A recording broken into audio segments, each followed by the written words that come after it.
ಬೈರ್ತಿ ರಣಗಲ್ ಸಿನಿಮಾವನ್ನ ಗೀತಾ ಶಿವರಾಜ್ ಕುಮಾರ್ ಅವರು ನಿರ್ಮಾಣ ಮಾಡಿದ್ದಾರೆ. ಶಿವರಾಜ್ ಕುಮಾರ್ ಜೊತೆ ರುಕ್ಮಿಣಿ ವಸಂತ್, ಅವಿನಾಶ್, ರಾಹುಲ್ ಬೋಸ್, ದೇವರಾಜ್, ಛಾಯಾ ಸಿಂಗ್, ಮಧು ಗುರುಸ್ವಾಮಿ, ಬಾಬು ಹಿರಣ್ಣಯ್ಯ ಮುಂತಾದ ಕಲಾವಿದರು ನಟಿಸಿದ್ದಾರೆ.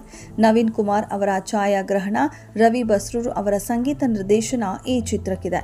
ನರ್ತನ್ ಆಕ್ಷನ್ ಕಟ್ ಹೇಳಿದ್ದಾರೆ. ಎಲ್ಲವೂ ಅಂದುಕೊಂಡಂತೆ ಆಗಿದ್ರೆ ಶಿವರಾಜ್ ಕುಮಾರ್ ನಟನೆಯ ಬೈರ್ತಿ ರಣಗಲ್ ಸಿನಿಮಾ ಆಗಸ್ಟ್ 15ರಂದು ತೆರೆ ಕಾಣಬೇಕಾಗಿತ್ತು. ಕಾರಣಾಂತರಗಳಿಂದ ಸಿನಿಮಾದ ರಿಲೀಸ್ ದಿನಾಂಕವನ್ನು ಮುಂದೂಡಲಾಗಿತ್ತು. ಈ ಸಿನಿಮಾ ಯಾವಾಗ ಬರಲಿದೆ ಎಂಬ ಕಾತುರದ ಪ್ರಶ್ನೆ ಅಭಿಮಾನಿಗಳ ಮನದಲ್ಲಿ ಇತ್ತು.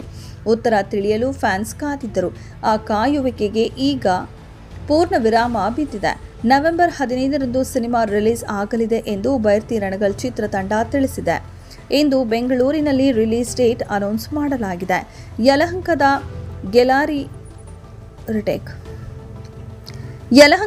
ಗೆಲಾರಿಯಾ ಮಾಲ್ನಲ್ಲಿ ಇದೇ ಮೊದಲ ಬಾರಿಗೆ ಹೊಸದಾಗಿ ನಿರ್ಮಿಸಲಾಗಿದ್ದ ಅತಿ ದೊಡ್ಡ ಗ್ರಾಫಿಟಿ ಆರ್ಟ್ ಅನಾವರಣಗೊಳಿಸುವ ಮೂಲಕ ಬೈರ್ತಿ ರಣಗಲ್ ಸಿನಿಮಾದ ರಿಲೀಸ್ ಡೇಟ್ ಘೋಷಣೆ ಮಾಡಲಾಯಿತು. ಈ ಸಿನಿಮಾವನ್ನು ಗೀತಾ ಶಿವರಾಜ್ ಕುಮಾರ್ ಅವರು ನಿರ್ಮಿಸಿದ್ದಾರೆ.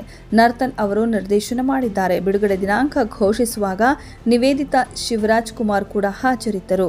ಈ ಈವೆಂಟ್ ಅನ್ನು ಅಪಾರ ಸಂಖ್ಯೆಯ ಅಭಿಮಾನಿಗಳು ಕಣ್ತುಂಬಿಕೊಂಡರು.